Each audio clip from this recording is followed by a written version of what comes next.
I painted my ukulele using the one-stroke flower painting technique, and I'll put all the materials I've used in the description box. I really enjoyed making this, and so if you want to see the process, just keep on watching. First, I put painter's tape on the areas I don't want to paint on. Some people usually sand their ukulele first before painting, but I decided to skip that part. But it's still up to you if you want to do that. And I'm using acrylic paint for my base color. I just combined phthalo blue, phthalo green, and deep cyan all together to achieve this color. And this is the fun part. There's no need to be careful or anything. There's just one goal, and that is to cover the entire body of your uke. And I did 2 coats. With acrylics, you don't have to worry since it dries fast. So adding a second coat probably took me only 10 minutes or so. Then I added the second coat, and this is how it turned out when it got fully dried. And I'm pretty happy with that, so now we're ready to start our design. Since the leaves will be in the background, I will be doing it first so that later on the flowers will pop more. And the colors I'm going to use would be yellow and light green. I'll start with the light green for the stem of the leaves, and I'm using a pointed brush for that precise line. And as you can see, I started in the middle portion of my ukulele, and the stem is just a simple line following the curve here. Now we'll do the actual leaves using a flat brush. And when you pick the colors, make sure they're adjacent to each other for easier blending and brush loading. Blend them, as you can see here, until you get that gradient effect. And I'll try to zoom it a little bit here so you can see closely. The technique is hold your brush perpendicular to the surface so you can smoothly apply your colors in one stroke. And as you can see, apply that gentle pressure and wiggle your brush slowly as you paint so you can achieve that nice layered effect.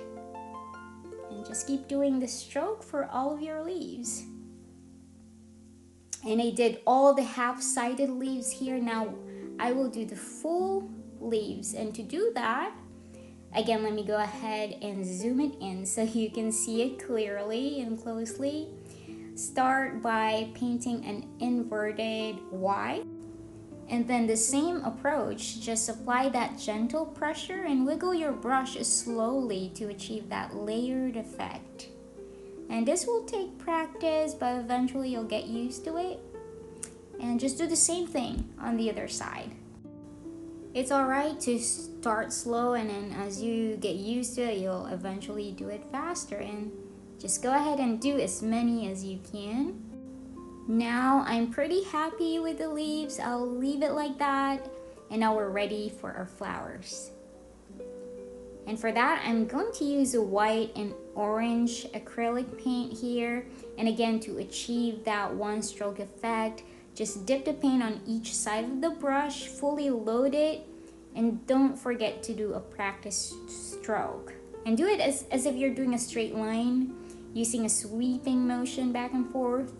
And I did that probably 3 or 4 times until the brush is fully loaded, and then we're ready to start with our flowers.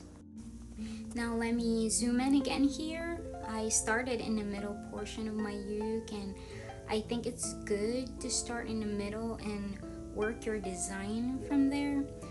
Honestly, I don't have any specific design in mind. I'm more focused on creating that gradient effect in each stroke. So I guess regardless of how it'll come out, as long as you did each stroke in a clean way, if that makes sense, then your final design will always look as if you've planned it all along, if you know what I mean. And it's all about taking your time and focusing on making it look more dimensional.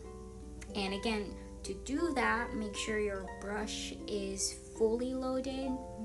And if you feel that you're running out of paint, just load it up again, because again, the goal is to just create that clean look, so to speak.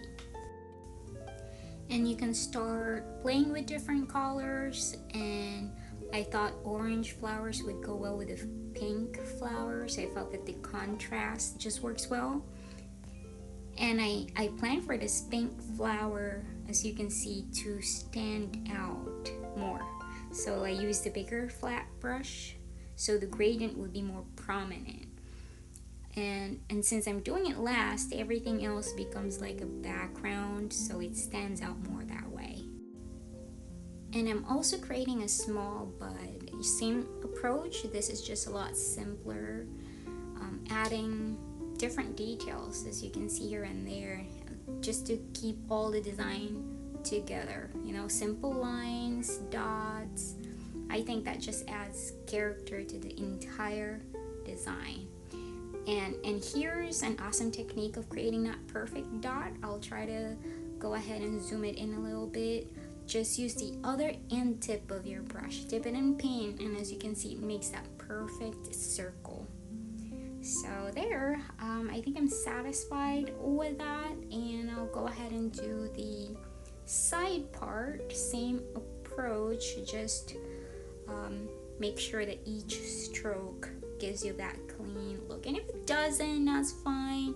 I think that's part of art, to have you know, some contrast here and there, variety. So just have fun and enjoy the process. So I think we're all set. This is ready, but of course, to keep that paint together, we'll be spraying it with some varnish, and I strongly suggest to do that outside. This is the varnish that I'm using, and all I did was just spray it all throughout the areas that I've painted, just to preserve that, and let it sit for about an hour, and there you go. Put the strings back and we're all set.